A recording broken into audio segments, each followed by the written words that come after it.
Bir dava ki İslam için başladı Mekke yolunda. Bir dava ki İslam için başladı Mekke yolunda.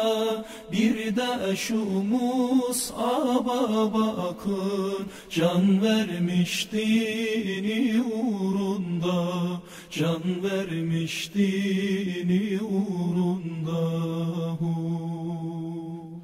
Can vermişler birer birer Uhud'un topraklarında. Öyle bir sevdadır ki bu, kefen bile giymemişler bu.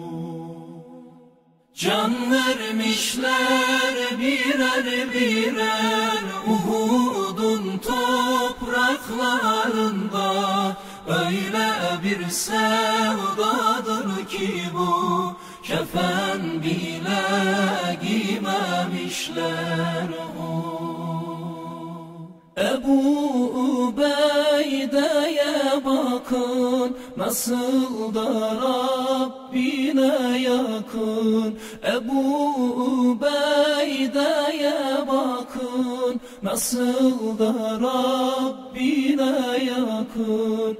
Ayağından yaralmış, o da şehadete yakın. O da şehadete yakın.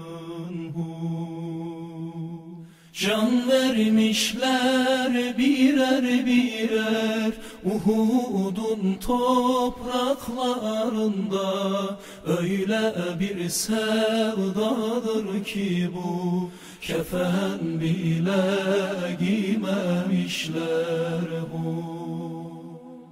Can vermişler birer birer Uhud'un topraklarında.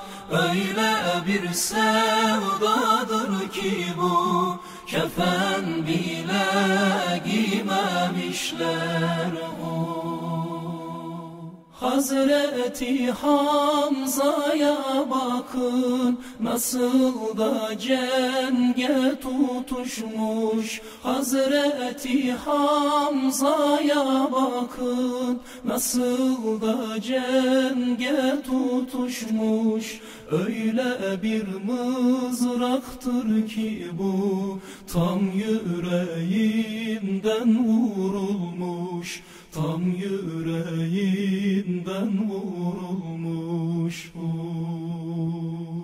Can vermişler birer birer Uhud'un topraklarında.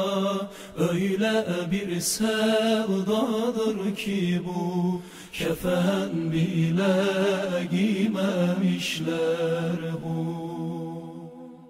Can vermişler birer birer Uhud'un topraklarında. Öyle bir sevdadır ki bu, kefen bile giymemişler o.